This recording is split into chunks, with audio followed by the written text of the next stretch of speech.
Es ayer muy puntual, así es que bueno, estamos ya entrando en vivo, aunque ya está grabándose desde hace rato, pero ya estamos entrando en vivo, así es que en cualquier momento damos la bienvenida oficial a la reunión. Justito, como los ingleses decía mi madre, ¿no? Ya estamos entrando. Buenos días, muy buenos días a todos, ya estamos en vivo.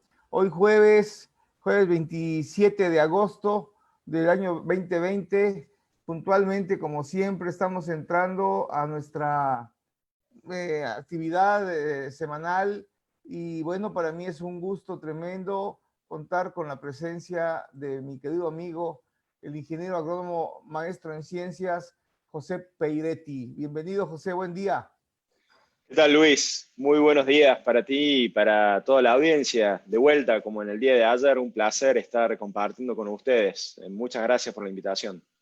Y no, gracias a vos, porque realmente ayer nos dejaste un excelente sabor de boca con todo lo que comentaste y que a la verdad las cosas es de que dijiste dos o tres comentarios muy interesantes y que causaron a mí en lo personal grata sensación de que hay que aprender mucho de gente como vos. Amigos, el día de hoy estamos hablando de buenas prácticas ganaderas con el experto. Y en esta ocasión, al hablar con José, lo hemos invitado a que nos haga favor de ampliar los datos relacionados con el manejo y el ensilado de forrajes para la alimentación del bovino productor de carne, pero bien conscientes que esto es más extensivo y que, José, siéntete con la libertad de conversar hasta el tamaño y la dimensión que vos estimes conveniente. Estás en tu casa. Gracias. Ahora, antes de iniciar, a mí me gustaría, si me lo permites, hacer la presentación oficial. José Peiretti está formado profesionalmente como ingeniero agrónomo y se tituló en la Facultad de Ciencias Agropecuarias de la Universidad Nacional de Córdoba en Argentina. Ya nos comentaba que fue en el año 2003, si no mal recuerdo. Por ahí así fue, ¿verdad? Es maestro en ciencias en mecanización agrícola, título obtenido en la Facultad de Ciencias Agrarias y Forestales de la Universidad Nacional de La Plata en Argentina y tiene una especialización en alimentación de bovinos, título que obtuvo en la Escuela para Graduados de la Facultad de Ciencias Agropecuarias de la Universidad Nacional de Córdoba. Dentro de su experiencia profesional, José, desde el año 2003 hasta el año 2014, estuvo activamente como investigador en la Estación Experimental Agropecuaria del INTA en Manfredi, provincia de Córdoba, en Argentina. Y desde el año 2014 hasta hoy en día sigue siendo investigador, pero ahora en la Estación Experimental Agropecuaria del INTA en Salta, provincia de Salta, en Argentina. Ayer nos comentaba que se tuvo que desplazar más de 800 kilómetros para seguir sus sueños. Y eso siempre es importante, ¿no? Seguir los sueños. Dentro de su experiencia académica, José Peiretti, desde el año 2019 hasta hoy en día, está encargado de la cátedra Producción y Utilización de Alimentos para Animales y Conservación de Forrajes y Alimentos. Ambas asignaturas las dicta en la Facultad de Ciencias Agrarias y Veterinarias de la Universidad Católica de Salta, UCASAL. Todo esto ha permitido que nuestro distinguido invitado de honor esté especializado específicamente en mecanización agrícola y conservación de forrajes. Es autor, entre otros documentos importantes, del Manual Técnico de Forrajes Conservados, editado en el año 2018, Manual de Acoplados Mixers, editado en el 2016, Manual Técnico de Forrajes Conservados, editado en el 2008, entre otras de sus múltiples e importantes publicaciones de orden científico. Bueno, pues para nosotros es un gusto que estés con nosotros acá, mi querido José, y pues nuevamente muchas gracias por acompañarnos. Seas bienvenido. Bueno, muchas gracias, Luis. Muchas gracias por la presentación y por los laureles. Es No, muy por amable, favor. No, por muy favor. amable. Yo siempre lo he dicho porque en algún momento me lo preguntaba, ¿no? ¿Qué considero yo o por qué le puse a este tipo de cápsulas conversando con el experto? Bueno, pues porque desde mi punto de vista, aquel individuo que se dedica a hacer algo rutinariamente, periódicamente, frecuentemente, su modo de vida, por decirlo así también, pues automáticamente se vuelven un experto, ¿no es cierto? Ya que sean experiencias positivas o negativas, y esa es otra circunstancia. Y por otro lado, si tenemos la fortuna y la preocupación de reconocer que para mejorar lo que estamos haciendo implica formarnos y actualizarnos, ayer lo dijiste, seguir estudiando, pues entonces el experto es un capo, como dijeran los italianos, un capo di tutti capi, ¿no? Entonces, pues aquí reúnes, y además, como lo decía yo ayer, José, cumples con el paradigma de que para ser capo no se requiere ser viejo, ¿no? Se requiere ser profesional y vos lo sos. Gracias, mi querido José. Gracias. Por favor, gracias a ti, gracias a ti. Bueno, amigos, pues entremos en materia, porque realmente hoy hay mucho que hablar. Ayer se conversaron cosas muy interesantes, así es que hoy creo que las vamos a poder profundizar. Tenemos un buen aforo de asistencia ya desde temprano recibiendo los me gusta de la gente. Ayer tuvimos muy buena aceptación para hacer la previa, así es que hoy poco a poco se irán incorporando amigos queridos desde México hasta Chile. ¿Con qué empezamos, José? Bueno, Luis, si te parece, yo, si me das permiso, preparé unas 20 diapositivas. No quise hacer una presentación extremadamente larga ni extremadamente profunda en la temática, porque me parece que con esto de la virtualidad y esta nueva modalidad que hemos tenido que implementar todos en todo el planeta debido a la situación relacionada al COVID-19, me parece que lo interesante de estos encuentros virtuales a través de las redes, a través de YouTube, a través de otras plataformas, es justamente que el presentador tire algunos disparadores, o por lo menos yo lo pienso así, presente algunos disparadores y después pasemos sí, al intercambio que supongo que lo moderarás vos mediante las preguntas en YouTube. Así que bueno, esa fue un poco la idea que yo preparé. Así que si me permitís, ¿querés que comparta la pantalla? Por favor, adelante, estás en casa. Bueno, tú me dices si está ok, como siempre, Sí, señor. la pregunta más normal en los últimos tiempos. ¿Se ve Adelante. ahí? ¿Se ve mi Excelente, pantalla? excelente, se ve muy bien. Buenas prácticas agrícolas para la conservación de forrajes. Bienvenido, adelante, José. Estás en Bueno, casa. bueno, bueno, perfecto. Muchas gracias de vuelta por la invitación. Entonces, nuevamente, para mí un placer. Yo no estoy viendo la pantalla de YouTube, pero bueno, para los que estén desde Argentina, desde Paraguay, desde algún otro país, muchísimas gracias por estar dispensando este tiempo para escucharme a mí y para compartir el encuentro en esta serie de eventos de intercambio técnico que organiza el amigo Luis. Bueno, Luis me propuso el título de Buenas prácticas en el silaje de especies forrajeras destinadas al ganado de carne. Yo un poco reacomodé la cosa hablando con Luis desde el día de ayer. Me pareció por ahí más interesante ampliar un poquito la mirada y pasar a otras técnicas de conservación de forrajes, así que bueno, esa es un poco la idea de las diapositivas que yo les voy a mostrar. Ahí tienen mi gracias, si se quieren comunicar conmigo, siempre es un placer, ahí está la dirección de email institucional de INTA, ahí abajo también está el arroba del perfil de Twitter, donde también suelo publicar y compartir parte de la información técnica. Por favor, son más que bienvenidos para que sigamos charlando por ahí. Siempre va a ser un placer.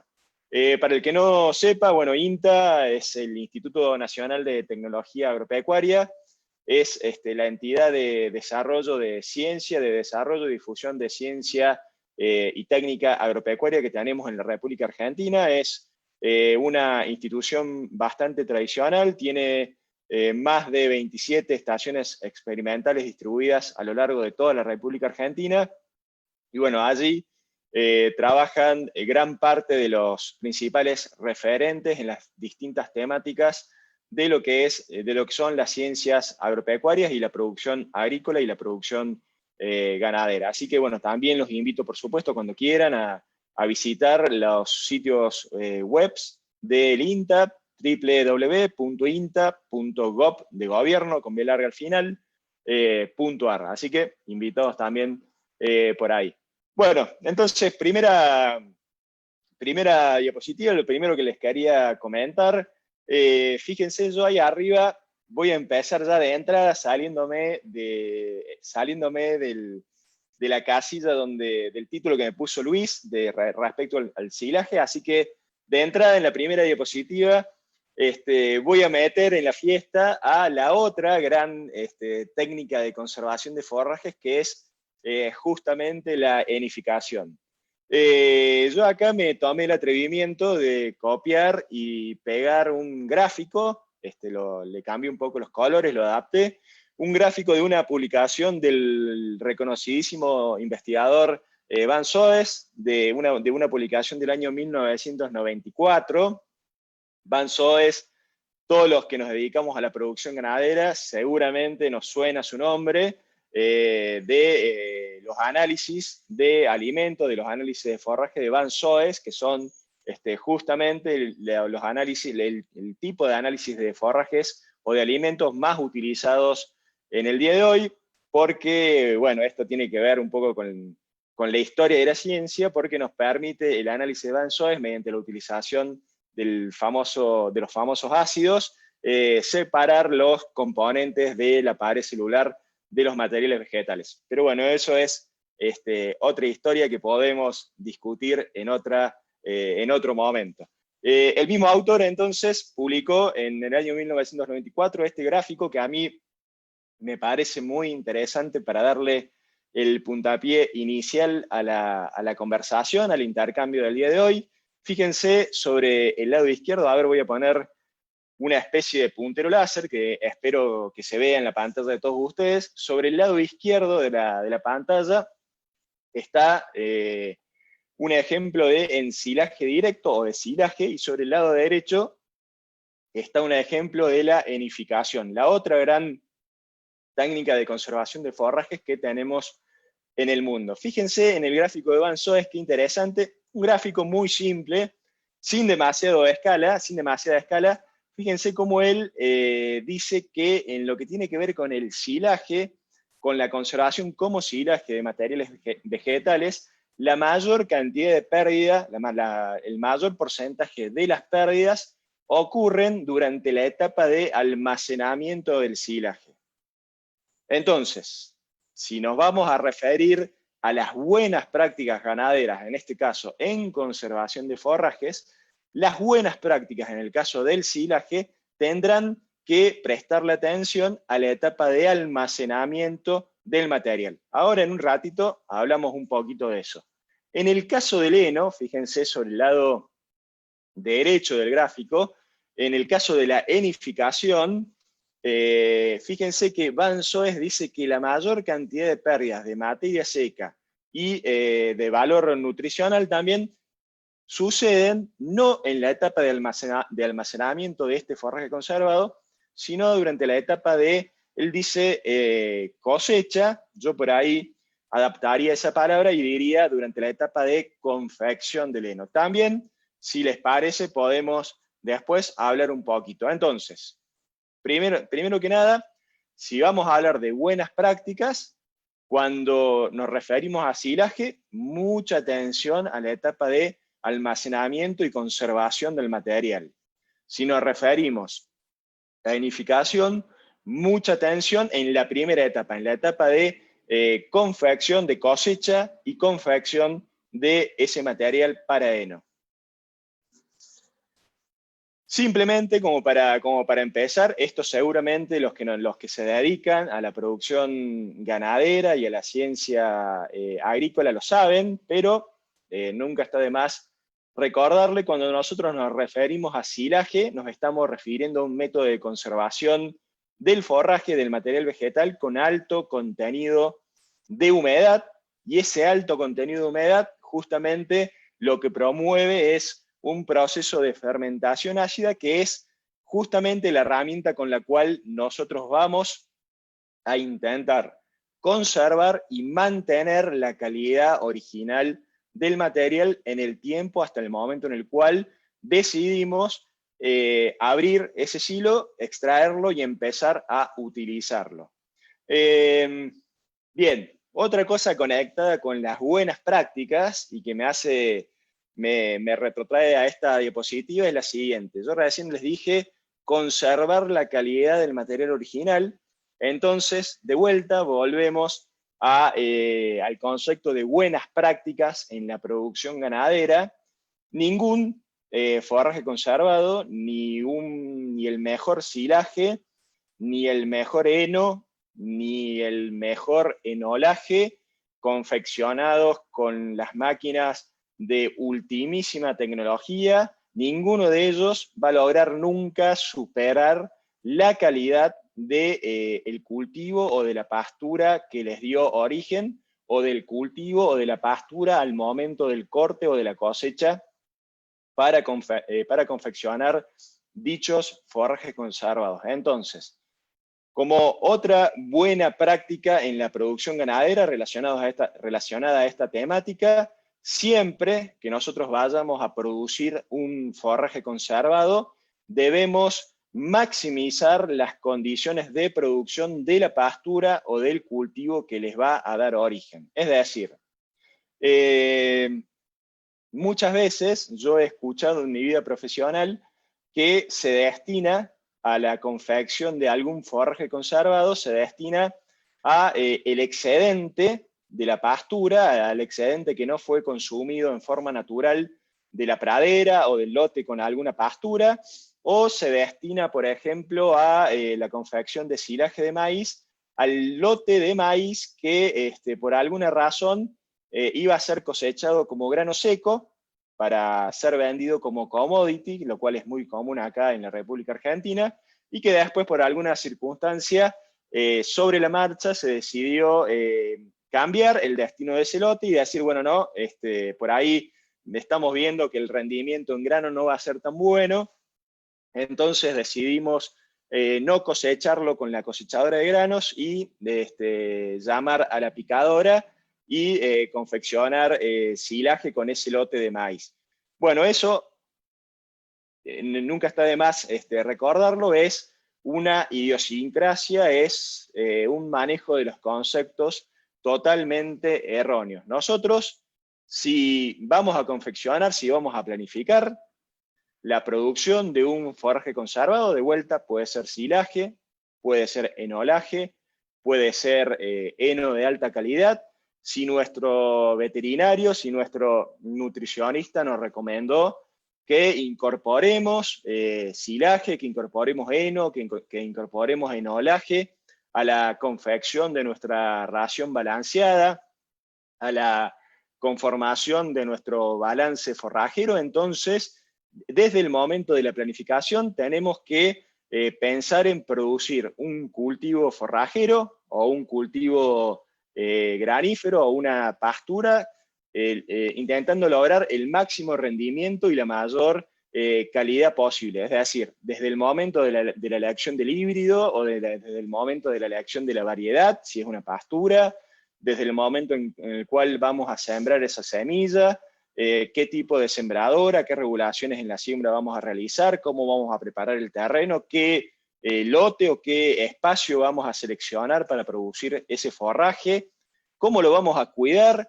fitosanitariamente, qué manejo de plagas, qué manejo de malezas, cómo vamos a controlar el desarrollo de ese cultivo forrajero hasta el momento en el cual decidimos cosecharlo y confeccionar el forraje conservado para que esa calidad en ese momento sea la máxima posible, se exprese el máximo potencial de mi cultivo o de mi pastura, para que le va a dar, va a ser la materia prima que después, con la cual yo después voy a confeccionar el silaje, el enolaje o el heno de alta calidad. Porque de vuelta, por mejor que sea el silaje, por mejor que sea el enolaje o por mejor que sea el heno, nunca voy a poder superar la calidad del material vegetal que le dio origen, solamente tengo que intentar mantener esa calidad en el tiempo.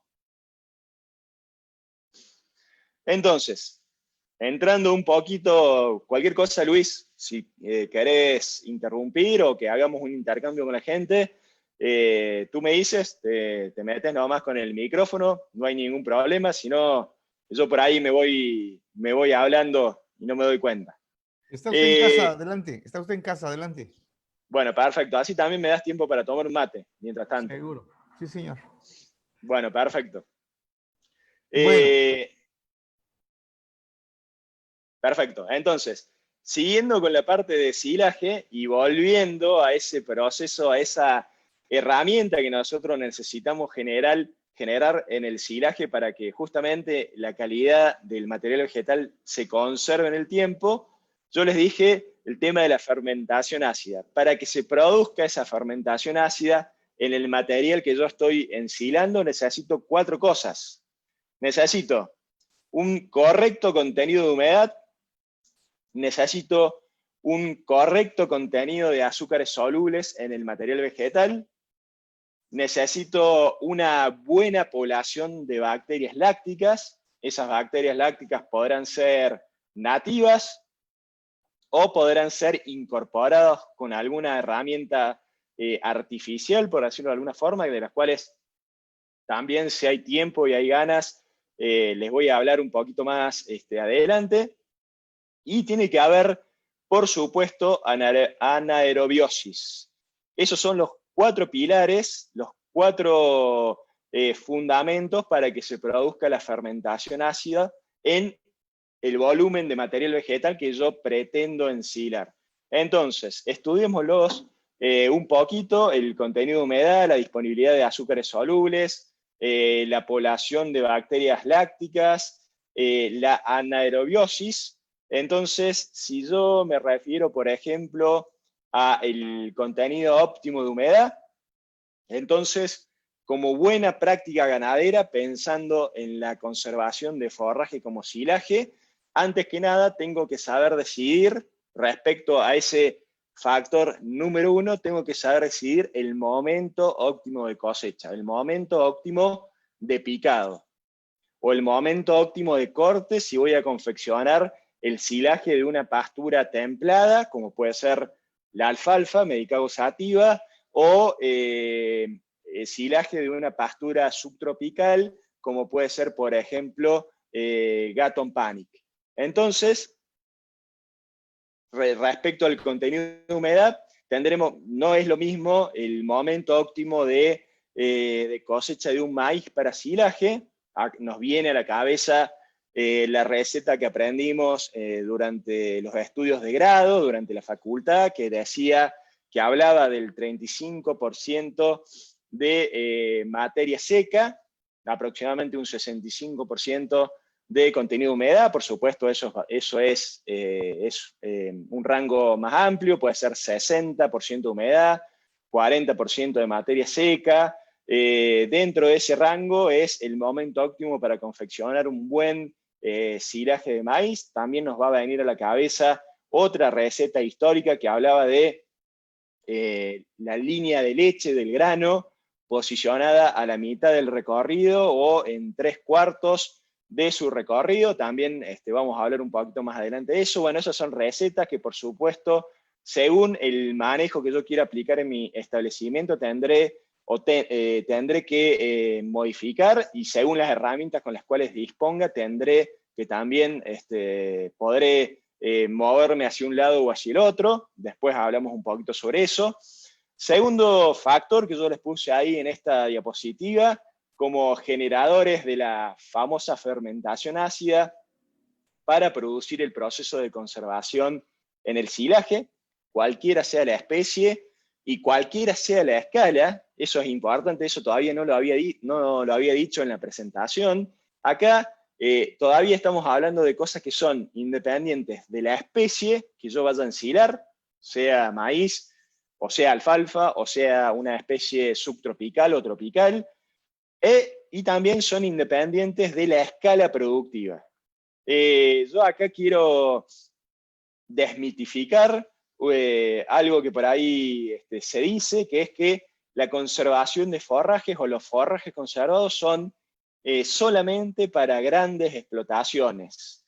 Y eso no es así. Yo en el día de ayer le comentaba a Luis que estuve reunido con un grupo de productores de acá de la provincia de Salta, en Argentina, en el noroeste de la República Argentina, un grupo de productores de escala media, de escala media hacia abajo, con un sistema productivo familiar, y ellos justamente lo que querían es, lo que quieren a futuro es mejorar la calidad de los silos que ellos producen y consumen en sus rodeos, y que lo hacen en un ambiente productivo que no es el mejor, es un ambiente bastante rústico acá en una zona de la provincia de Salta, y lo hacen obviamente a baja escala, donde no hay grandes máquinas picadoras ni grandes equipos para confeccionar silos. Ellos lo hacen a una escala menor, lo hacen con otro tipo de herramientas, y bueno, ellos perfectamente pueden producir y pueden mejorar la calidad de los silos que van a producir. Entonces, de vuelta, los principios, estos 4 principios, son los mismos, sea cualquiera la especie que yo voy a ensilar y sea cualquiera la escala productiva de mi establecimiento. No es solamente para grandes productores, para grandes extensiones, para grandes productores, para grandes volúmenes, habrá cierto tipo de herramientas que son por ahí las que todos conocemos, la máquina picadora autopropulsada, los tractores grandes, las máquinas embolsadoras grandes, y para una escala más familiar o minifundio, hay disponibles otro tipo de herramientas y otros ajustes de las técnicas. Entonces les decía, el factor número 2, la disponibilidad de azúcares solubles, y acá sí depende mucho la especie. No es lo mismo, por ejemplo, pues, por algo la mayor cantidad del silaje en el planeta se hace a partir del cultivo de maíz, porque la relación, el contenido de azúcares del cultivo de maíz es el óptimo para producir una muy buena fermentación ácida y una buena conservación como silaje. Habrá otras especies, como por ejemplo la alfalfa, donde el contenido de azúcares no es tan bueno para producir la fermentación ácida y la conservación como silaje. Entonces tendremos que ayudar a ese cultivo mediante la incorporación de, por ejemplo, algún aditivo bacteriano. Y eso tiene que ver con el factor número 3, las bacterias lácticas, que son justamente las que van a generar el desarrollo de esa fermentación ácida, que podrán ser nativas, que ya están presentes en mi cultivo forrajero en pie, o bien, si la población nativa no es la óptima, y si el contenido de azúcares solubles de mi cultivo no es el adecuado, o no es tan bueno como puede ser en un maíz o en un cultivo de sorgo, entonces tendré que incorporarlas mediante la utilización de, por ejemplo, algún inoculante bacteriano.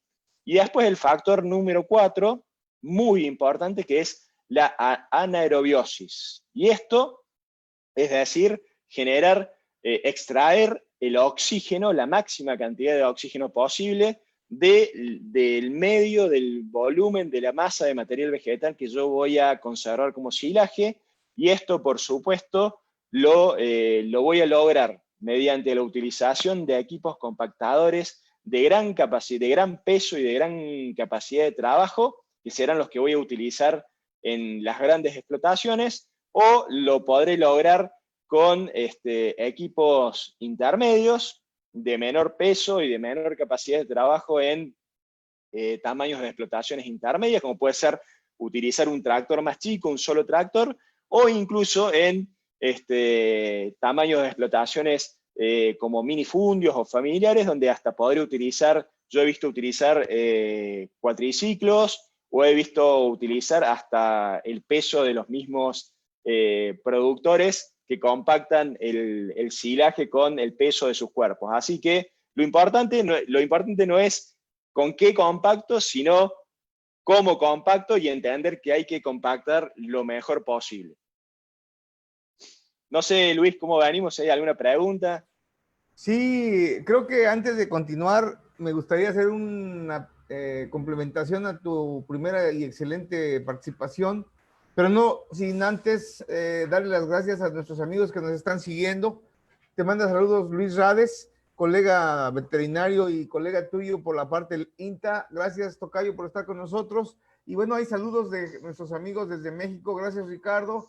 Hay gente que ya está conectada y siguiéndote y está creciendo esto. Quiere decir que tu tema es un tema que ha hecho buena expectativa, José, lo cual celebramos. Hay amigos de Ecuador, hay amigos acá de Paraguay, gente de México, gente de Argentina. Gracias, mi querido doctor Bigote.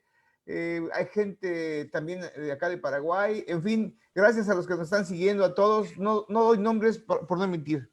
Pero bueno, volviendo a tu primera diapositiva, José, creo que hay dos o tres cosas importantes que yo quisiera dejar bien claras, ¿no? Estás manejando concretamente en lo que es la fermentación ácida, cuatro indicadores o cuatro factores que son determinantes para que esta fermentación sea contundente. Pero la primera pregunta que hay que remarcar siempre como interrogante a resolver, y lo dijiste muy puntual, es ¿en qué momento es el justo para ensilar? Y creo que ahí es una base que en buenas prácticas, con todo respeto, si me equivoco, corrígeme, poca gente realmente lo pondera. Ese momento Exacto, justo, ese momento es, justo. exacto, Luis. Mira, volviendo, vamos a intentar volver todo el tiempo de la presentación. Son 20 diapositivas, no es mucho tampoco. Tranquilo, O bueno, tranquilo. hasta que tú me digas. Dale, Y sin miedo, adelante. mira, de vuelta, yo creo que la buena práctica productiva, ganadera, agrícola más importante que tenemos en el medio, y acá me permito hacer un paralelismo entre Argentina, entre Brasil, entre Paraguay, entre Uruguay. Creo que esto es de la misma forma en todos los países que producen carne, que producen leche, que producen cultivos agrícolas. Me parece que la buena práctica más importante tiene que ser la correcta planificación de las tareas. Yo cuando estudié en el grado, varios profesores allá en la facultad en Córdoba lo repitieron constantemente: la agronomía es la carrera de la planificación. Ellos lo decían como una especie de refrán. La agronomía tiene que ser la carrera de la planificación. Entonces, como primer buena práctica es planificar en tiempo y forma. Y cuando uno dice planificar en tiempo y forma, y volviendo a la pregunta que vos me haces, respecto al momento óptimo de picado, o al momento óptimo de corte, o al momento óptimo de cosecha para confeccionar un forraje conservado. Entonces, primero, ¿qué cultivo vamos a utilizar como materia prima? Si es un maíz, si es alfalfa, si es Gatton Panic como pastura subtropical, qué superficie voy a sembrar de ese cultivo, qué equipo voy a utilizar, qué equipo mecánico voy a utilizar justamente para cortar o cosechar ese material forrajero. ¿Es un equipo propio o es un equipo contratado, como usamos en casi todas las circunstancias acá en la República Argentina? Si es un equipo contratado, en ese caso, ¿en qué momento va a llegar a mi establecimiento? ¿Va a llegar con tiempo? ¿Va a llegar retrasado? ¿El contratista es una persona cumplidora o es una persona que se demora? ¿Qué capacidad de trabajo tiene ese equipo mecánico? Porque no será lo mismo ensilar 40 hectáreas de maíz que ensilar 400 hectáreas de maíz o ensilar 1000 hectáreas de maíz. ¿Qué capacidad de trabajo tiene ese equipo? Todas esas hectáreas que yo sembré son exactamente el mismo material, las sembré a todas en el mismo momento, entonces eso significa que todas las hectáreas van a llegar al momento óptimo de cosecha al mismo tiempo, o sembré materiales diferentes, o utilicé fechas de siembra distintas. Bueno, todo eso tiene que entrar en la planificación. Obviamente, las recetas de momento óptimo de cosecha Por supuesto, eso aprovechamos para decirlo. Tú hiciste mención a los manuales técnicos de los cuales yo participé en la autoría. Esos manuales que tú dijiste al principio en la presentación son publicaciones del INTA, y como todas las publicaciones del INTA, son para descarga libre y gratuita. Eso lo pueden encontrar para descargar en, por ejemplo, bueno, la página de INTA que les comenté al principio, y también en www.cosecha-y-postcosecha.org de organización. Ahí están esos manuales que tú nombraste en formato PDF y otras publicaciones relacionadas al forraje, a la conservación de forrajes, a la mecanización, a la agricultura de precisión. Bueno, ahí lo que les decía, lo pueden descargar las personas que nos estén escuchando, lo pueden descargar ese material en forma libre y gratuita, y ahí, por supuesto, en el caso de la última edición, son casi 600 páginas donde sí nos extendemos con las fechas, los momentos óptimos de corte de cada especie, pero como para hacer un resumen acá en esta presentación, lo que te dije del maíz respecto al 35% de materia seca. Si nosotros vamos a ensilar una pastura templada, como puede ser un cultivo de alfalfa, un cultivo tan importante en la República Argentina, la receta tradicional hablaba del 10% de floración como momento óptimo de corte. Eso ha variado levemente en el ambiente técnico. Hoy en día los ingenieros que nos dedicamos a la producción de silaje de ese cultivo, preferimos realizar el corte, realizar la cosecha para silaje un poco antes, cosa de priorizar el porcentaje de digestibilidad del material y no tanto la producción de materia seca. En el caso del Gatton Panic, por ejemplo, ya que estamos saliendo para la República del Paraguay, donde se producen tantas especies subtropicales y tropicales de pasturas. Bueno, en el caso de este tipo de pasturas, ahí sí hay que prestar mucha atención con el tema del manejo y la planificación, porque las pasturas tropicales y subtropicales, en la época de crecimiento, es decir, primavera-verano, y si se encuentran cómodas, como yo sé que se encuentran cómodas en, por ejemplo, el clima de la República del Paraguay, la tasa de crecimiento diaria es muy, muy alta, entonces hay que ser muy fino con la planificación del momento de cosecha, porque en apenas unos días las condiciones del material cambian totalmente. Entonces, si cambian totalmente las condiciones del material, por ejemplo, el silaje que yo puedo obtener va a ser totalmente diferente. Excelente. Y bueno, para cerrar este primer bloque, hay dos conceptos que me gustaron mucho que vos dijiste y que únicamente quiero resaltarlo porque creo que el enfoque que das justamente es lo que buscamos con este tipo de cápsulas informativas. Vos mencionaste un primer mito que tenemos que tirar a la basura, que dice que el forraje conservado única y exclusivamente se destina o se planifica, si es que se maneja la palabra así, única y exclusivamente para grandes unidades de producción. Y vos estás diciendo efectivamente que este es un mito que tenemos que tirar, y me agrada mucho ese enfoque que das de que tenemos que mirar un poco los técnicos hacia nuestros productores de escala media, por ende escala baja, para entender que en esa medida se puede crecer. Y por otro lado, también algo que me gustó mucho que mencionaste, y con esto concluyo esta primera intervención que me permites, es que, bueno, definitivamente me siento orgulloso en el sentido de que reconozcamos que la base para el tema de la nidificación siempre será la base maíz. ¿Y por qué digo orgulloso? Porque si me equivoco, me corriges, el maíz nace en México, por lo que tengo entendido en la historia de la cultura en mi país prehispánica. Pero más allá de ese orgullo por el maíz y que hay que tenerle mucho respeto, en su momento conversaremos sobre los aspectos religiosos del maíz en México en la época prehispánica. Algo que me llamó mucho la atención, y con esto cierro mi intervención, es el hecho que mencionaste con respecto al equipo y a la maquinaria para ensilar. Y bueno, llegaste al punto realmente de la vida real, ¿no? Aquel individuo que compacta el ensilado con su peso, su cuerpo. Obviamente que se entenderá que en la medida que se utilice equipo, las posibilidades de ese silo serán mejores o quizás peores. Es un tema que queda abierto, ¿no?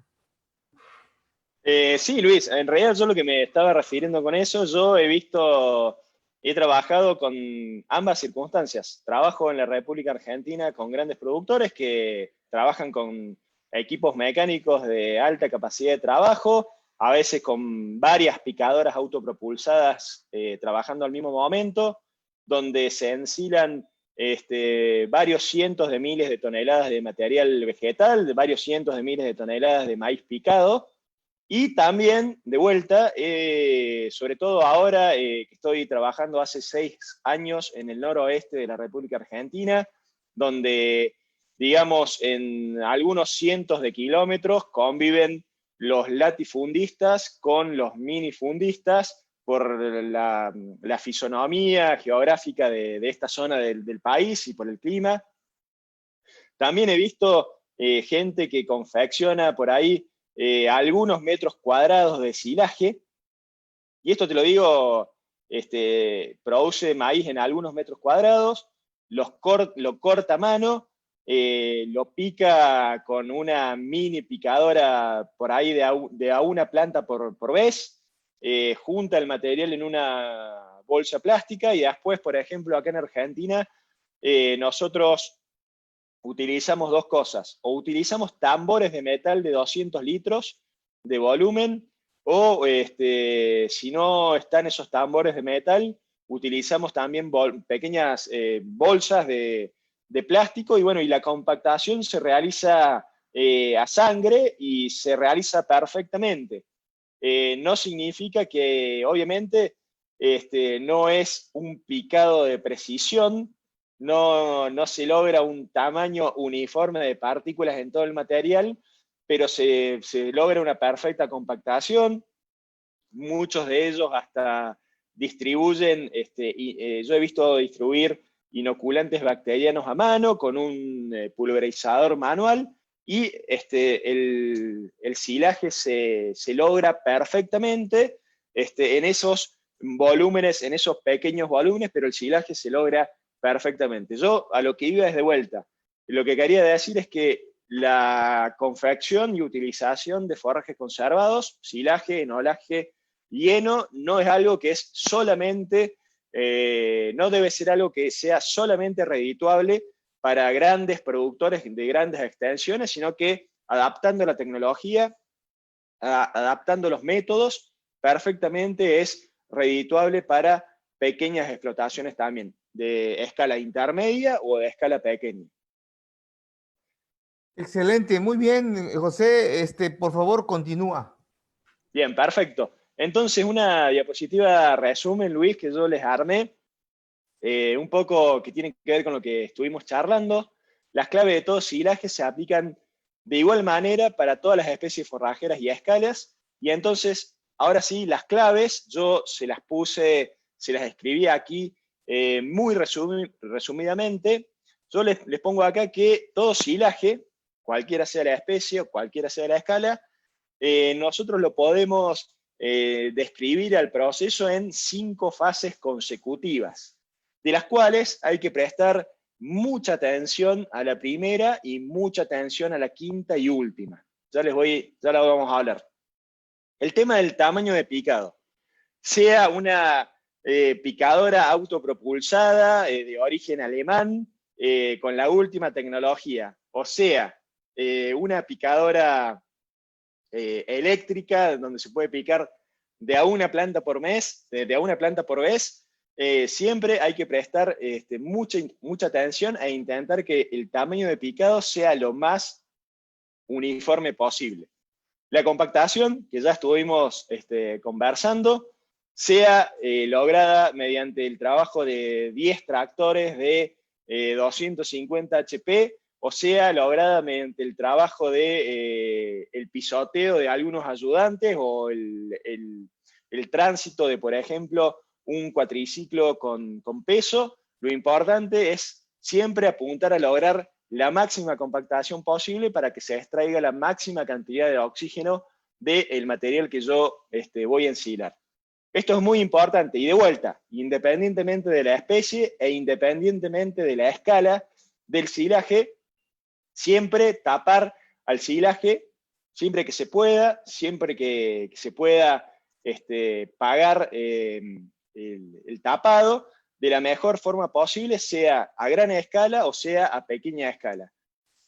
Esto sí, Luis, es muy importante y yo creo que es también otra de las buenas prácticas principales en el proceso de producción y utilización de forrajes consagrados, y que dice controlar periódicamente el estado del silo.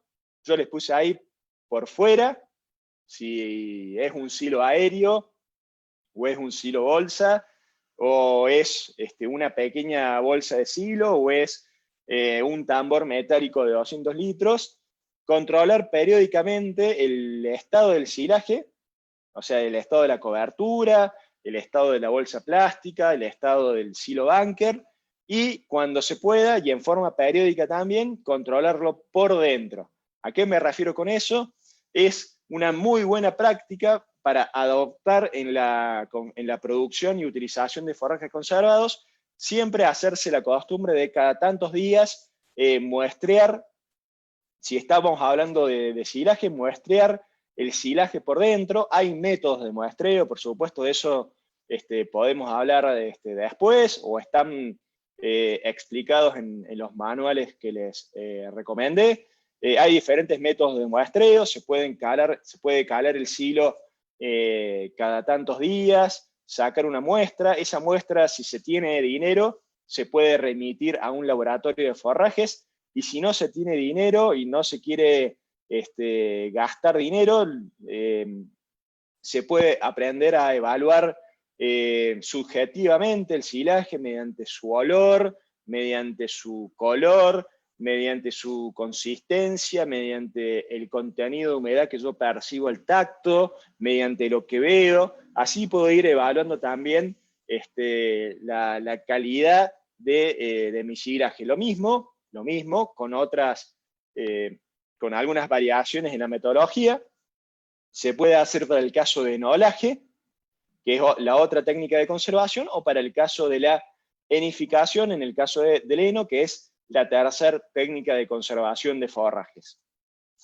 Y por último, una cosa que a mí me parece muy importante, y que por ejemplo en el caso de la República Argentina, que es lo que yo más conozco, muchas veces es una parte del trabajo que no se termina de comprender bien cuál es su justificación y cuál es su aplicación correcta, como es la inoculación. La inoculación con aditivos biológicos, con aditivos bacterianos, e incluso la inoculación o el aditivado con algún componente inorgánico, como puede ser, en el día de ayer hablábamos justamente, alguien preguntaba sobre la incorporación de urea al material. Bueno, te decía que en la República Argentina muchas veces esa parte del trabajo no está del todo bien comprendida. Entonces yo creo que ahí también hay que aplicar buenas prácticas. Puse algunas diapositivas de ejemplo, vamos a ver si las podemos llegar a hablar sobre ellas. Esto es muy importante en el caso de las pasturas templadas, como si fuera alfalfa, si voy a hacer silaje de alfalfa. Es muy importante si yo voy a confeccionar silaje de alguna pastura, de alguna especie media térmica, como el Gatton Panic, o el Cenchrus ciliaris, o el pasto elefante, o algún capín, en el caso de Brasil. Y es fundamental si yo, por ejemplo, estoy en algún lugar de Latinoamérica donde valga la pena confeccionar silaje de caña de azúcar. El silaje de caña de azúcar, y eso los compañeros brasileros lo saben y son pioneros, sí o sí hay que inocularlo para que el silaje llegue a buen puerto. Luis, te comentaba que el silaje tiene 5 fases. No las voy a explicar a todas porque sería muy largo para este encuentro. Yo les dije en la diapositiva anterior que hay que prestar mucha atención a la fase 1, que es la primera, y a la fase 5, que es la última. Entonces, la fase 1, por supuesto, es la fase de confección. Desde que yo corto el cultivo, o lo corto, hasta que termino de confeccionar el silo. Lo primero, esa fase tiene que ser lo más corta posible, en tiempo, lo más breve posible. No debería durar más de 2 horas. Entonces, si yo estoy hablando de buenas prácticas, que mi planificación de la producción de forrajes conservados incluya también manejar los factores para que esta etapa del proceso no dure más de 2 horas. ¿Y a qué me refiero con esto? Que si yo voy a planificar la producción y utilización de forrajes conservados, entonces debería pensar en sembrar el cultivo que voy a ensilar en un lote que no quede excesivamente lejos geográficamente del lugar donde voy a confeccionar el silo, por ejemplo. Volviendo al tema del silaje de maíz, el más importante, la clase de silaje más producida en Latinoamérica y en el mundo. Entonces, en la etapa 1 de la confección de silaje de maíz, 2 cosas que son muy importantes y que tienen que ver con diapositivas anteriores. Por un lado, el momento de picado, el momento de cosecha, ya lo hablamos varias veces en este encuentro, más o menos el 35% de contenido de materia seca. Fíjate que ahí abajo hay 2 círculos donde se ven 2 ejemplos de posiciones de línea de leche. Este primer ejemplo coincide con un 32% de materia seca, la línea de leche está como por aquí, donde está mi puntero láser, y este otro ejemplo es el mismo cultivo algunos días después, un par de días después. Fíjate cómo ya el contenido de materia seca ha aumentado y la línea de leche ha cambiado su posición drásticamente. Digamos que el punto óptimo de cosecha de ese maíz para silaje estaría entre estos 2 extremos. Si yo me voy un poco antes y decido cosechar el cultivo antes de este punto, seguramente lo que voy a tener después es voy a perder bastantes nutrientes, bastantes carbohidratos solubles en la forma de los jugos que el silaje después pierde en la etapa de almacenaje. Seguramente alguno debe haber observado, tanto en un silo aéreo, como puede ser un silo bunker, o en un silo bolsa, si yo pincho la parte inferior de la bolsa, como el material pierde un volumen de líquido bastante importante cuando lo cosecho con menos del 32% de materia seca. Bueno, todo ese líquido que se acumula en los alrededores del silo o que pierden las bolsas plásticas no es solamente agua, sino que es principalmente carbohidratos solubles que a mí me interesaría no tanto perderlos en el terreno, sino que se queden en el volumen de material vegetal ensilado para que después lleguen finalmente al comedero y a la boca del animal, porque ahí hay mucho valor nutricional. Si yo, al revés, me demoro, no planifico bien y me demoro y hago trabajar a la máquina picadora más allá de este punto, con más del 42% de materia seca, lo que voy a tener seguramente es problemas de compactación. El material vegetal va a estar seco de más, y ahí voy a tener que prestar mucha atención a la compactación, porque mientras más seco esté el material, más difícil es compactarlo, y si se me complica compactarlo, seguramente va a quedar más oxígeno adentro, y si queda más oxígeno adentro, peor va a ser la calidad de la conservación. Y también si empiezo a trabajar en un material excesivamente seco, tendré que prestar bastante atención con el tamaño de picado, y en ese caso sí, recurrir a las cualidades de una máquina de alta tecnología que me permita disminuir el tamaño promedio de picado de quizás hasta los 10 milímetros o menos, cosa de que con ese material más seco poder lograr una mejor compactación, ¿no? Bueno, acá muy brevemente, la fase 2, esto es solamente a modo descriptivo, la fase 3, donde el tipo de acidificación, el valor de temperatura, el valor del pH va cambiando en la estructura del silo hasta la fase 4, que es la fase de estabilización. En casi todos los silajes, la fase 4, la fase de estabilización, cuando nosotros decimos que el silo ya está listo, cuando decimos que el silo ya está estabilizado, en general se logra luego de 30 a 40 días de confeccionado el silo.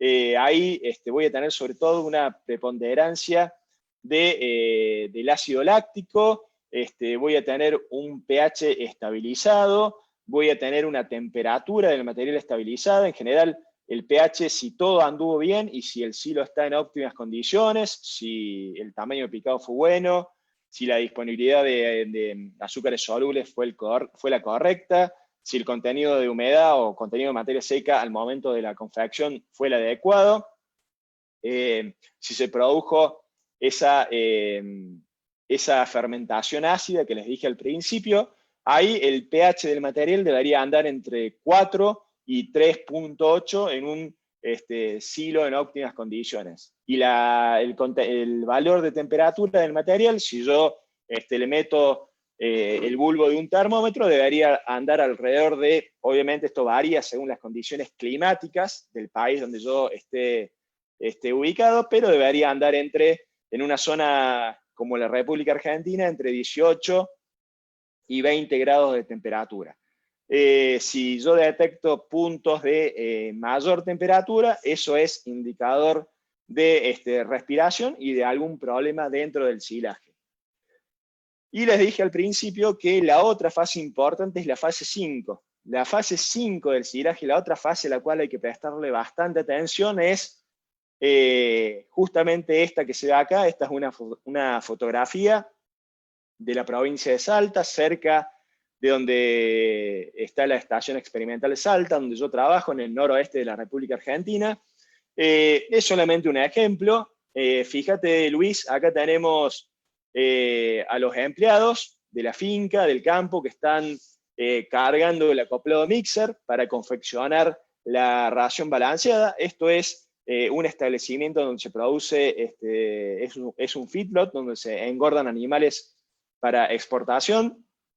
Fíjate, ahí este empleado está cargando silaje, cargando el acoplado mixer con silaje, y fíjate, no sé si percibís en la fotografía acá lo que se ve, esa especie de humo, que no es humo, pero sí es vapor de agua, justamente es vapor de agua porque hay un aumento de la temperatura en la fase de extracción del silaje. Ahí ese silaje está descompactado, es decir, se abrió el silo, se destapó el silo, y mediante el trabajo de la pala en el proceso de extracción y carga del acoplado mixer, el material se descompacta, toma contacto con el oxígeno nuevamente, y al tomar contacto con el oxígeno nuevamente, acá yo grafiqué cómo las pérdidas de calidad y de materia seca se disparan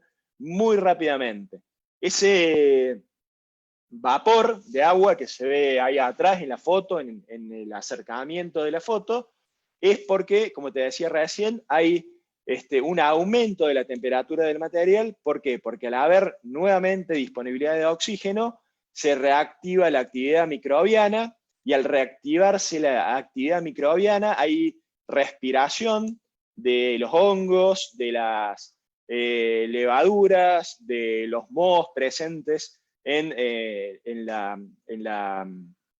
el material ensilado, y al haber respiración nuevamente hay aumento de temperatura que produce ese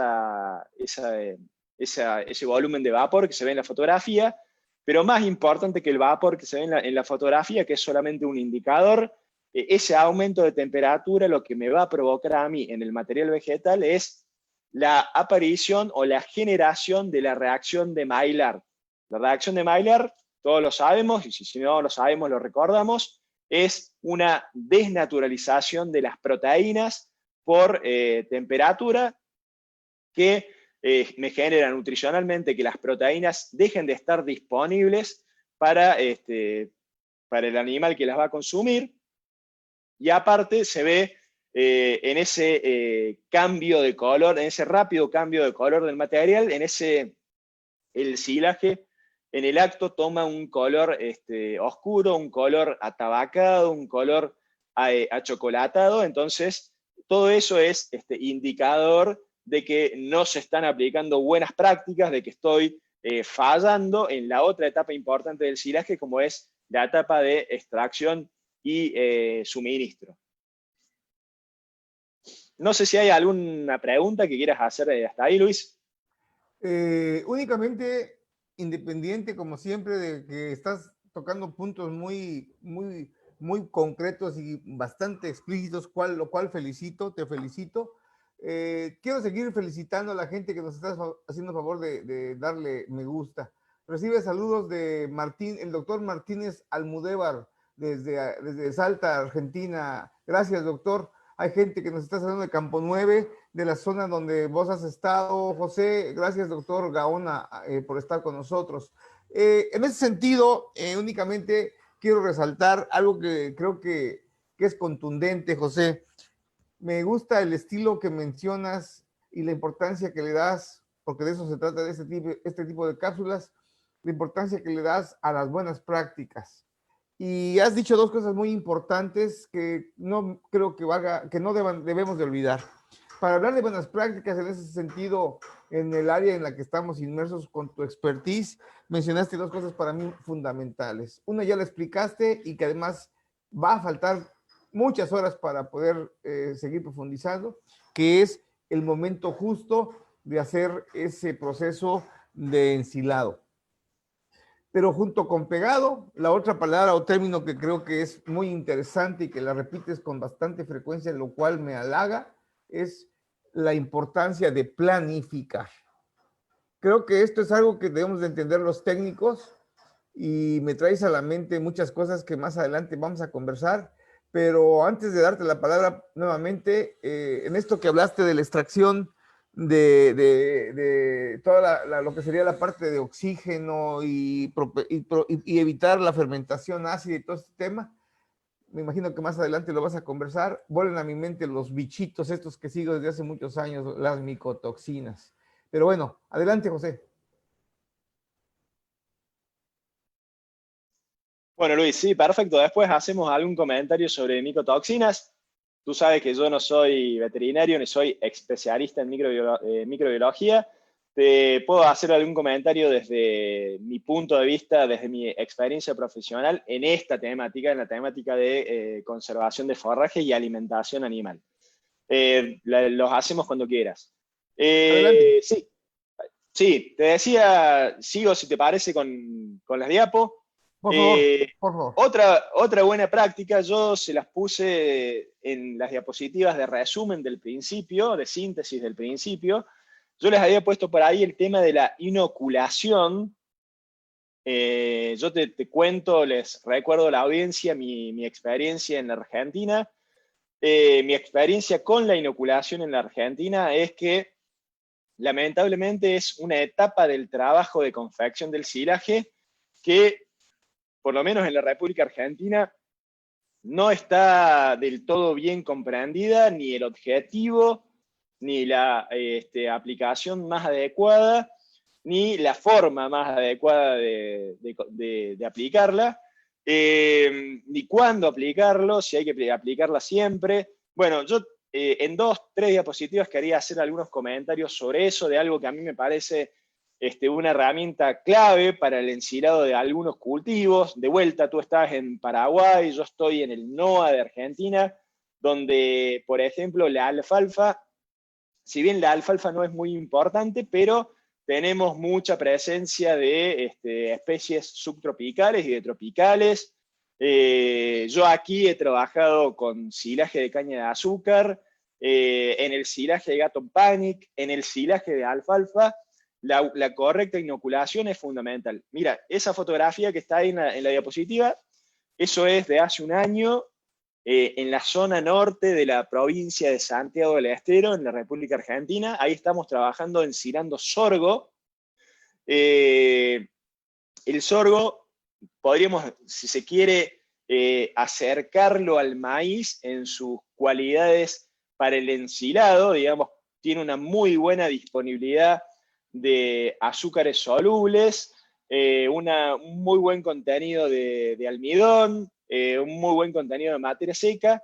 Entonces, si se quiere, y acá voy a hacer un asterisco, que no me reten las empresas que venden inoculantes, si yo tuviera que decir que hay dos especies que no necesitan siempre la aplicación de inoculantes, son justamente el maíz y el sorgo.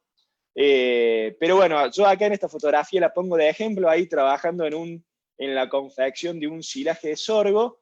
Y fíjate, esa foto, Luis, el que está ahí, bueno, soy yo, pero estoy inoculando el material. Era un ensayo justamente de inoculación bacteriana de ese silaje. Y fíjate todos los recaudos, los guantes, el bidón de agua. Por ahí no se ve, pero por acá hay un termómetro. Yo quería hacerles algunos comentarios respecto al tema de la inoculación, que por ahí me parece que no se entienden del todo. Primero, que es una inversión, o sea, el inoculante tiene un costo. Yo no me voy a meter en costos porque eso varía según el país y varía según el producto y la marca de producto. Si querés te comento un poco lo que yo conozco de Argentina. En Argentina hay de todo, hay un amplio abanico de precios. Lo que sí, lo primero que les digo a la audiencia, mucho cuidado porque las diferencias de calidad son muy, muy notorias en lo que es inoculantes y sobre todo inoculantes bacterianos. Entonces, como les dije recién, ¿qué buscamos con la inoculación? Con la inoculación, en general, tenemos que buscar una mejor fermentación bajo condiciones complicadas. ¿Cuáles pueden ser esas condiciones complicadas? Si yo voy a ensilar un cultivo de maíz o un cultivo de sorgo que tiene buen contenido de grano, que está en su punto óptimo de contenido de materia seca, que tiene muy buen rendimiento, que tiene muy buena densidad, yo la verdad me parece que quizás no gastaría en inoculantes. Ahora, si ese cultivo de sorgo o de maíz está levemente pasado, o sea, tiene poco grano, o yo me demoré y tiene un excesivo contenido de materia seca, o si no es maíz y sorgo y es alfalfa o es Gatton Panic o es caña de azúcar, ahí sí tengo que sí o sí inocular. Una propiedad, una cualidad, algo que debo lograr con la aplicación de inoculantes es la estabilidad aeróbica. ¿Qué es lo que es la estabilidad aeróbica? Es, dicho muy brevemente, cuánto demora el material en levantar temperatura a partir del momento en el que es reexpuesto al oxígeno. Recuerden esa fotografía que yo les mostré hace 2 diapositivas, donde estaba el tractor con la pala frontal extrayendo el silo, el aumento de temperatura. Bueno, si por ahí las condiciones de mi extracción no son las adecuadas, si yo no tengo un muy buen equipo de extracción, si yo noto en campañas anteriores que fallo en ese proceso, en el proceso de extracción y suministro, entonces ahí debería pensar en invertir en un inoculante, cosa de que me dé una mayor estabilidad aeróbica y mi material ensilado aguante más tiempo una vez que el silo es abierto y destapado. Otra cosa que yo tengo que intentar con los inoculantes es bajar el desarrollo microbiano indeseable. Mohos, levaduras, hongos, todos esos microorganismos aeróbicos que en definitiva van a producir respiración y aumento de temperatura si se encuentran nuevamente con un poco de oxígeno. Esto sí, muy importante. ¿Qué es lo que tendría que ver en un silaje inoculado? Tendría que lograr un menor valor de pH, es decir, un silo más ácido, menos microorganismos indeseables, levaduras, hongos y mohos. El silo debería estabilizar su temperatura cuanto antes, lo más rápido posible, más rápido en un silo estabilizado. Una vez que el silo está abierto, debería mantenerse más frío más tiempo, en el caso de un silo estabilizado. Esto se los comento en la siguiente diapositiva. Hay dos sistemas principales de aplicación. Y en el caso de la inoculación, tanto en Argentina como en cualquier otro país del mundo, hay que tener mucho cuidado con dos cosas: el inoculante y el agua en la cual yo diluyo ese inoculante. Voy a toser, Luis, un segundito. Adelante, no hay problema.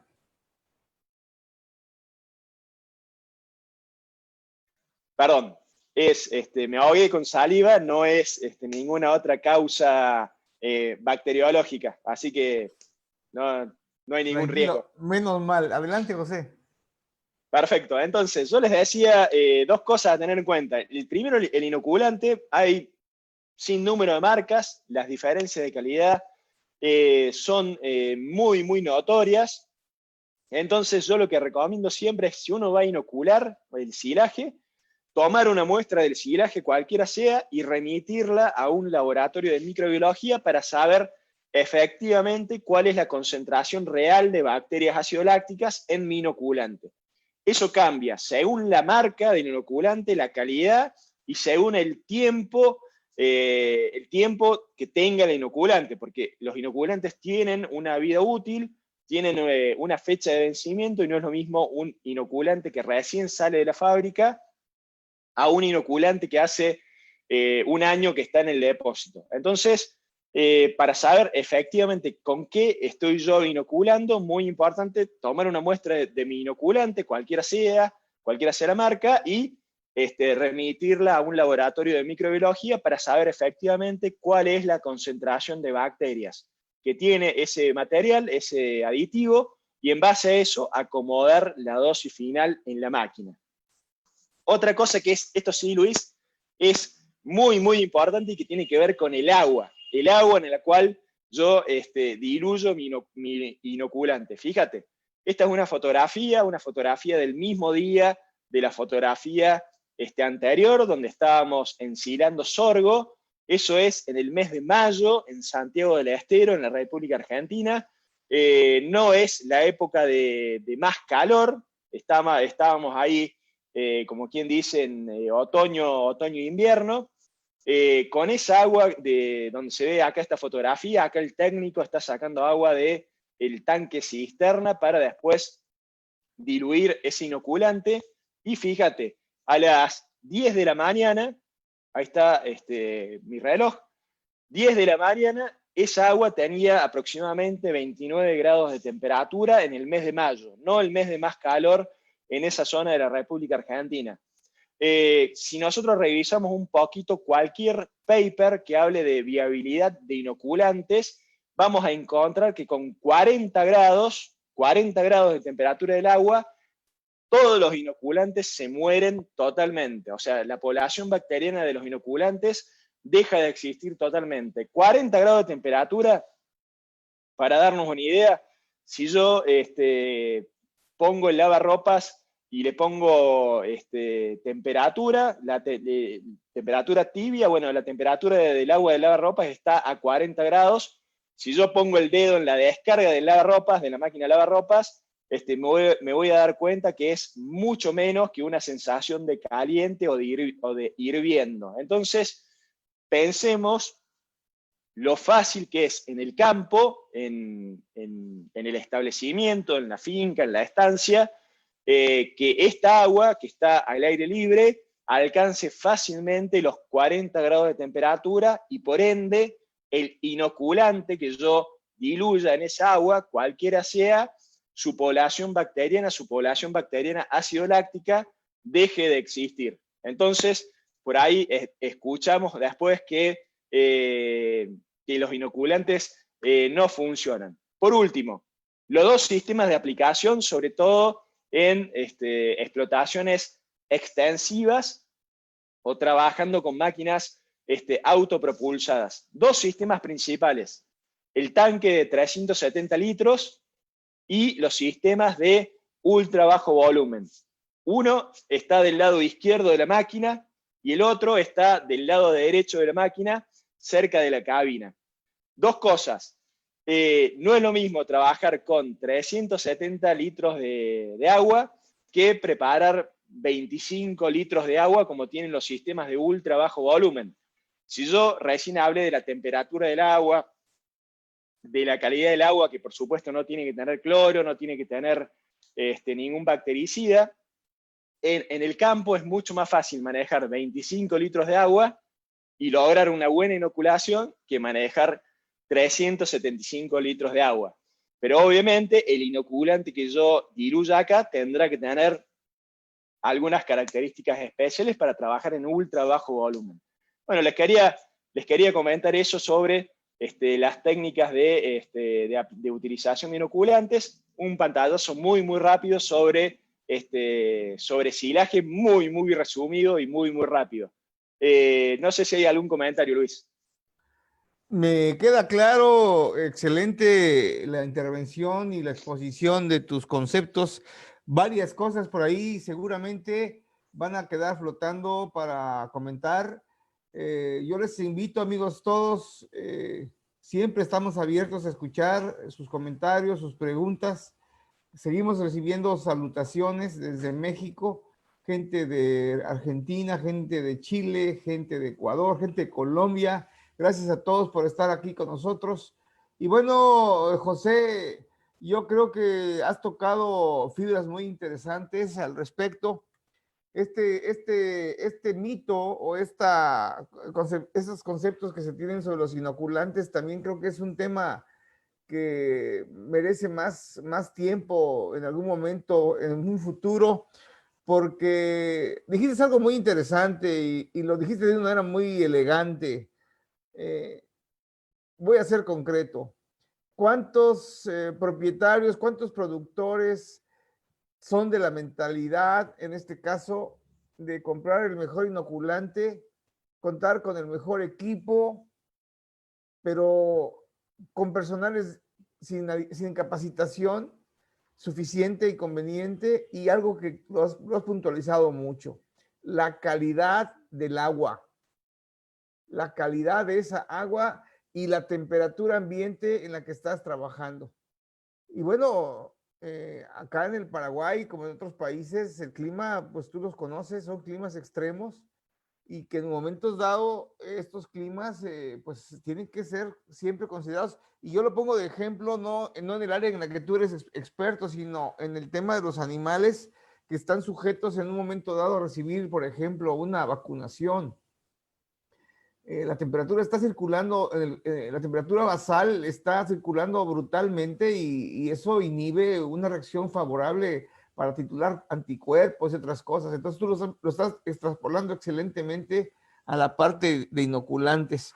Eh, Muy interesante, muy interesante. Y bueno, yo, amigos, les estoy dejando aquí al calce de nuestra ventana por la que estamos transmitiendo en vivo los datos del ingeniero José Peiretti, su correo electrónico, su número del móvil y sus contactos a través de Skype y Twitter, en Facebook y en Instagram, para que puedan hacer contacto directo con él.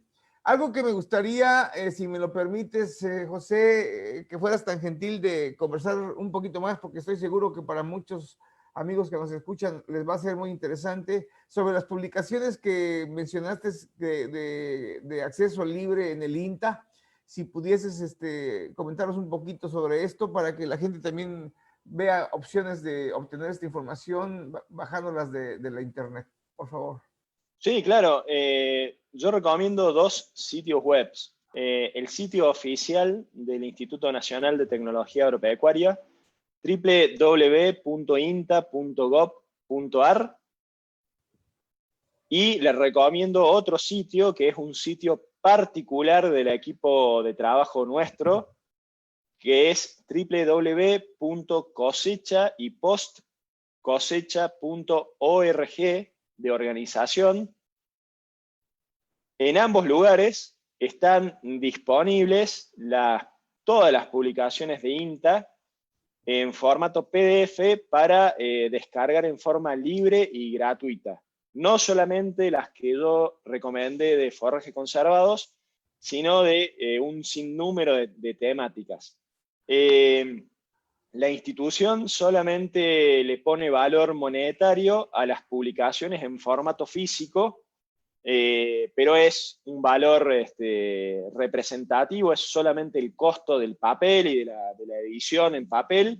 Eso en la página de INTA, si a alguno le interesa conseguir alguna de estas publicaciones en formato físico, no en PDF, para armar su biblioteca técnica, mediante la página de INTA, ahí van a tener el contacto y se pueden comunicar con las bibliotecas técnicas del INTA y saber el valor en formato físico. En formato virtual, en formato de PDF, están todas para descargar en forma libre y gratuita. Excelente. Te voy a pedir, para efectos de que no haya equivocaciones, que me proporciones por la vía del WhatsApp la ubicación exacta de estas dos. Bueno, del INTA creo que todo el mundo la conoce, pero en especial el blog de cosechas y poscosechas, para que así nuestros amigos puedan acceder a ellas, si te parece. Sí, Bueno, claro. algo que me gustaría comentar, y siéntete con la confianza de decir sí o no. Estoy convencido, y creo que con tu excelente exposición estamos haciendo entender que las buenas prácticas es un tema que da para más, y sobre todo cuando hablamos de materia prima, ¿no? Como te lo decía yo ayer, y hoy lo conversé nuevamente al inicio de la exposición. Yo soy un convencido que aquí es donde nace la inocuidad o se pierde, definitivo, ¿no? Sin embargo, también creo que es muy importante tomar en cuenta, y si nos haces favor de comentar un poco sobre la importancia y el impacto en los sistemas de producción, hablo de producción forrajera, por presencia de enfermedades obviamente forrajeras, ¿no? Enfermedades de las pasturas, si es que nos puedes conversar un poco. Porque estarás de acuerdo que en la medida que se identifiquen estas enfermedades en algún momento dado, pues estamos hablando justamente de que se incrementen los costos por unidad de producción animal, al tener pues menor calidad de pasturas, menores rendimientos, esas densidades también se ven afectadas, en fin. ¿Qué nos puedes conversar un poquito al respecto, José? Bueno, voy a ver si entendí bien tu consulta, tu comentario, si no lo vamos corrigiendo sobre la marcha. Primero, yo voy a intentar recorrer todo lo que comentaste. Primero, si el material vegetal forrajero que yo voy a utilizar como materia prima para el forraje conservado está enfermo, tiene un problema en su desarrollo, en su rendimiento, en su densidad, si por ejemplo una pradera perenne pierde densidad con el transcurso de las campañas, eso en definitiva va a atentar contra la rentabilidad de la confección del forraje conservado. Dicho muy sintéticamente, sale lo mismo hacer un silo de mala calidad o de bajo rendimiento que un silo de alta calidad y alto rendimiento. Obviamente hay diferencias en cuanto al rendimiento, pero son muy leves en el precio. ¿A qué voy con esto? Si yo, por ejemplo, voy a confeccionar un silaje de alfalfa, la idea sería realizarlo en el lote de máximo rendimiento por hectárea, de mayor productividad de materia seca por hectárea. Entonces, de vuelta, en la etapa de planificación, yo les hice un comentario, hay que pensar el cultivo forrajero o el cultivo granífero que voy a ensilar, hay que pensarlo como darle para que logre el mayor desarrollo, la mayor productividad. Yo suelo utilizar un comentario en las charlas que le doy a productores, les suelo decir, hay que pensar a la pradera como si fuera un cultivo agrícola. Hay que sembrarla correctamente, hay que elegir la mejor variedad, hay que cuidarla de la mejor manera posible para que al momento de la cosecha, para confeccionar silaje o confeccionar heno, esa pradera me dé la mayor cantidad de kilos de materia seca por hectárea. Eso por un lado. No sé si te referías específicamente a las enfermedades del material forrajero. Sí, afirmativo, efectivamente, porque creo que es interesante tener en cuenta que, y de seguro son preguntas que te consultan.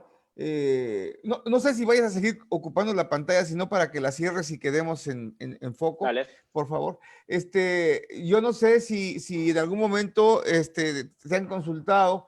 Que hay productores y hay técnicos incluso que se preguntan, bueno, ¿en qué falló mi calidad de mi forraje si cumplí con todos los preceptos habidos y por haber? Y como que dejan por implícito el tema de presencia de enfermedades, a eso me refiero, ¿no? Y que se dan la vuelta y se dan la vuelta y creen que sobre todo porque volvemos a la fermentación ácida, que creo que fue ahí el punto de partida de mi comentario, ¿no?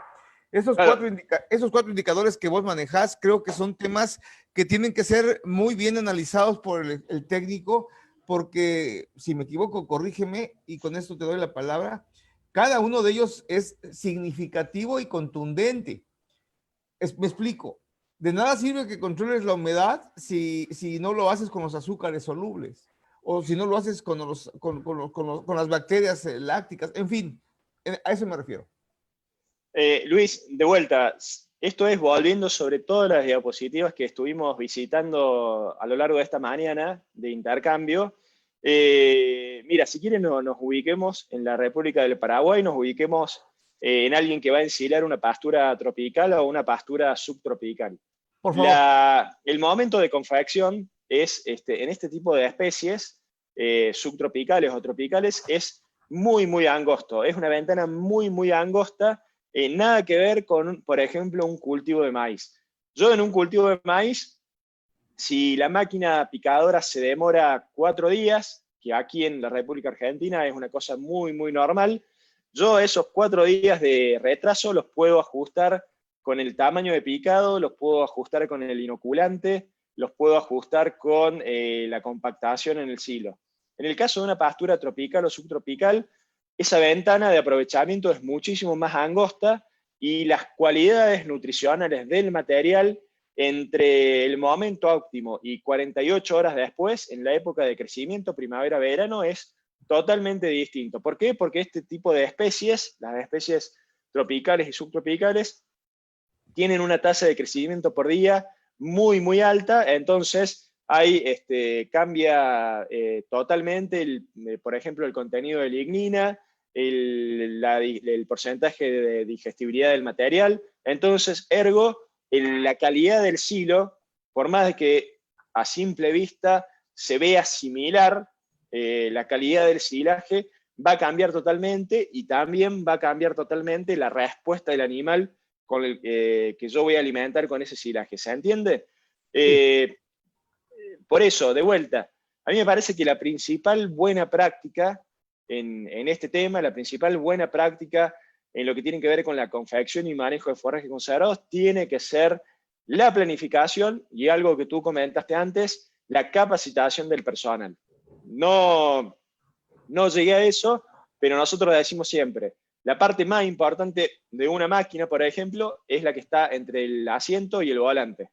Es decir, la persona que la conduce. Bueno, tanto en una actividad mecanizada, como en una actividad de manejo de animales, como en una actividad de manejo de una pradera o de un cultivo, lo importante es la capacitación del personal y la planificación. Excelente, José. Amigos, estamos conversando con el experto en buenas prácticas ganaderas y que, bueno, amplió la perspectiva del manejo y conservación de ensilados, forrajes, y que agradezco mucho esa confianza que nos dispensas para abrir totalmente toda la cartera de datos que tienes en tu expertise.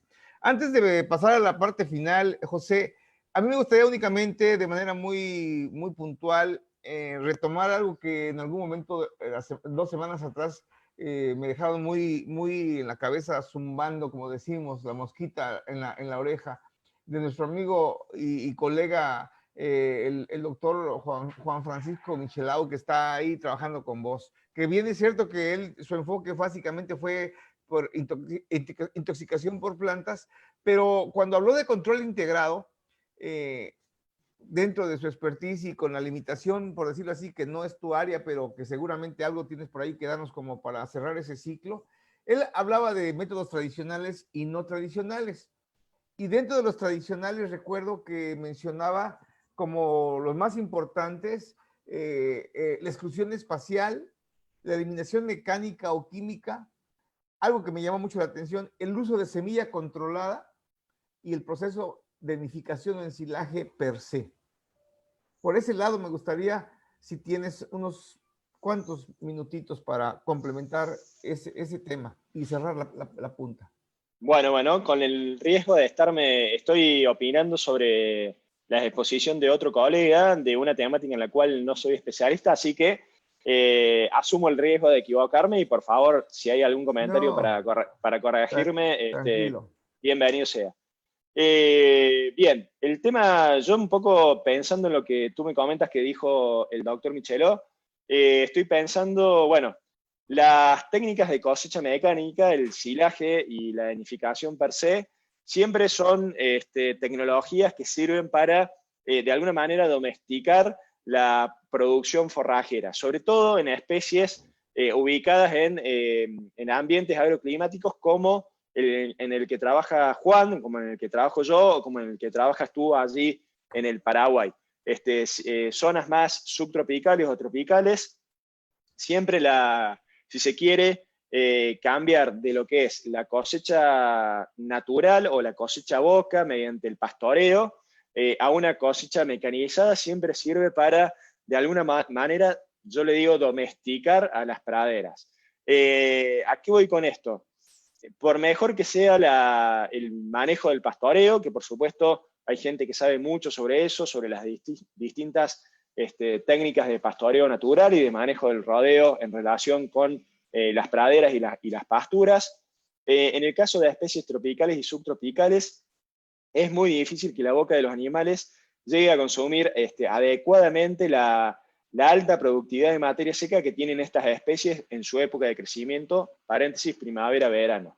Ese excedente, ese remanente que los animales no alcanzan a consumir, en general yo digo siempre que se empieza a generar como una bola de nieve que va girando cuesta abajo en la montaña, se hace cada vez más grande.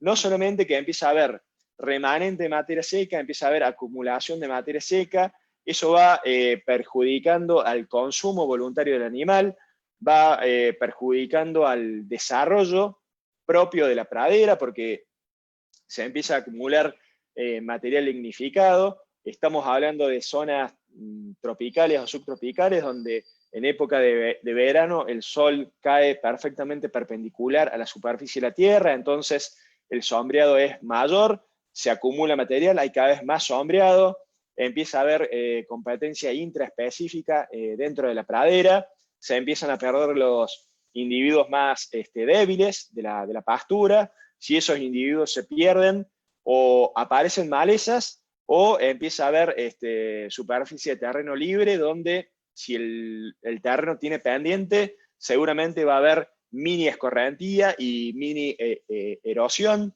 Bueno, todo eso va haciendo cada vez más grande la bola de nieve, y relacionado a lo que yo creo que se refería el doctor Michelot, si tenemos esa acumulación de material sin consumir, seguramente también le estamos dando refugio a los patógenos de una campaña a la siguiente. Con la cosecha mecanizada, que le da puntapié al silaje, al enolaje o al gualeno, yo lo que estoy haciendo es justamente aumentar el porcentaje de cosecha, el porcentaje promedio de cosecha que tiene, por ejemplo, la boca de un animal. Yo te voy a dar un dato promedio, me puedo estar equivocando, valores más, valores menos. Nosotros calculamos acá que la boca de un animal, en el mejor de los casos, cosecha el 55% de la materia seca versus el 90-95% que cosecha, por ejemplo, una cortadora. Entonces, de esa manera estamos aumentando la eficiencia de cosecha, aumentando la productividad de materia seca, y estamos aumentando la calidad también si hacemos varios cortes a lo largo del año, a lo largo de la campaña de desarrollo de la pastura, y estamos también y acá yo creo que el doctor Juan iba para ese lado, disminuyendo los refugios naturales de los patógenos y microorganismos indeseables que habitan este tipo de praderas. Excelente, José. Creo que con tu comentario complementario a lo que inicialmente hace 2 semanas nos mencionaba Juan Francisco, nos queda claro. Amigos, estamos entrando a la parte final de nuestra cápsula informativa, conversando con el experto en buenas prácticas ganaderas y hoy con la grata presencia del ingeniero agrónomo maestro en ciencias José Peiretti, que nos ha dado una excelente charla, muy coloquial, muy práctica y muy centrada en justamente lo que es nuestro título de cápsula, ¿no? Las buenas prácticas ganaderas. No, antes de despedirme, les quiero agradecer a la gente que como siempre nos acompaña, dándonos ese me gusta y dejando algún comentario de satisfacción. Gracias, mi querido ingeniero Humberto Falcón desde México. En fin, hay gente desde México hasta Chile, a todos les agradecemos, a todos les ponemos un aprecio tremendo. Y bueno, yo quisiera aprovechar todo el tiempo posible para sacarte más información, José, pero como todo lo que empieza tiene que terminar. Yo en lo personal me quedo con un grato sabor de boca. Creo que tu intervención, que fue puntual y muy excelente, nos viene a cerrar ciclos y conceptos de las buenas prácticas, que sin habértelo pedido, lo digo públicamente, eh, es la mejor demostración que cuando trabajamos en equipo no requerimos mucho contacto verbal porque pensamos no igual, pero en el mismo sentido.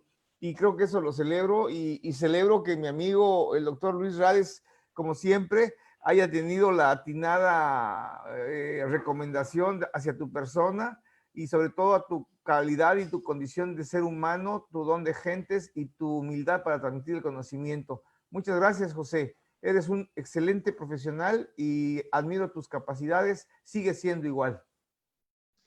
Bueno, muchas gracias, Luis. No, por favor, para mí un placer y siempre es muy grato compartir con otros países de Latinoamérica. Lamentablemente estamos en un año en el cual ha sido difícil trasladarse físicamente, nos hemos trasladado espiritualmente gracias a la tecnología. Pero bueno, yo quería solamente 2 comentarios. La capacitación tiene que ser permanente, yo lo comenté ayer, tiene que ser permanente, no se tiene que cortar nunca la capacitación formal, si podemos, o informal, si no podemos acceder a la capacitación formal. Tanto cuando hasta que nos retiremos de la vida profesional y seguir hasta que nos retiremos de la faz de esta tierra, en todos los planos de la vida, el plano personal y el plano también profesional, productivo, si nos dedicamos a la producción ganadera. Esa me parece también otra de las buenas prácticas más importantes en la temática, capacitarse constantemente. Hoy en día tenemos una oferta innumerable y muy variada, y bueno, investigar, no dejarse guiar solamente por las redes sociales, que ahí escribe cualquiera, capacitarse y leer a los que saben. Y después, bueno, de mi parte, quedo a disposición de todos para que me escriban. Va a ser un placer seguir charlando y seguir compartiendo. Así que muchísimas gracias, Luis. No, gracias a vos, José. Y bueno, amigos, antes de despedir, les quiero recordar que los esperamos la próxima semana. Siguiendo este eslabón de buena práctica ganadera intitulada Alimentación, quise empezar justamente desde el origen, ¿no? Ya hoy nos hablaron de la importancia de los forrajes y la próxima semana, tanto en la previa, que es como siempre los miércoles a partir de las 18:30 horas del miércoles y el jueves de lleno con la temática, contaremos con la presencia de un excelente colega y amigo, el doctor Eduardo Guillermo Canudas Lara, mexicano. Somos amigos desde hace muchísimos años, cuando teníamos cabello y no pintábamos canas. Y él nos va a hablar de la otra parte de la película. Hoy José nos habló de la conservación de forrajes. Eduardo nos va a hacer favor de hablarnos del manejo, el uso, de lo que sería el uso y productividad de los pastizales, que junto con pegados son temas contundentes y los esperamos entonces para la próxima semana. José, te mando un fuerte abrazo. Te deseo lo mejor, Cuídateme, por favor. Saludos en casa a tus pequeñitos, a tu compañera de vida y a ti en lo personal. Un fuerte abrazo y quedamos pendientes para generar una mesa de debates más adelante y quedamos pendientes para que en la primera oportunidad que tengamos nos comamos un buen asado, bien argentino y bien mexicano. ¿Te parece? Sí, Luis, muchísimas gracias por la invitación. Un saludo muy cordial para vos y para toda la audiencia. Un placer y muchísimas gracias por el tiempo compartido. No, por favor, un gusto. Amigos, esperemos que hayan disfrutado como lo hicimos nosotros con la disertación de este excelente experto en buenas prácticas ganaderas, el ingeniero agrónomo, maestro en ciencias, José Peiretti. Hasta la próxima, José. Hasta la próxima, amigos. Gracias a todos. Cuídense. Hasta la próxima. Chao.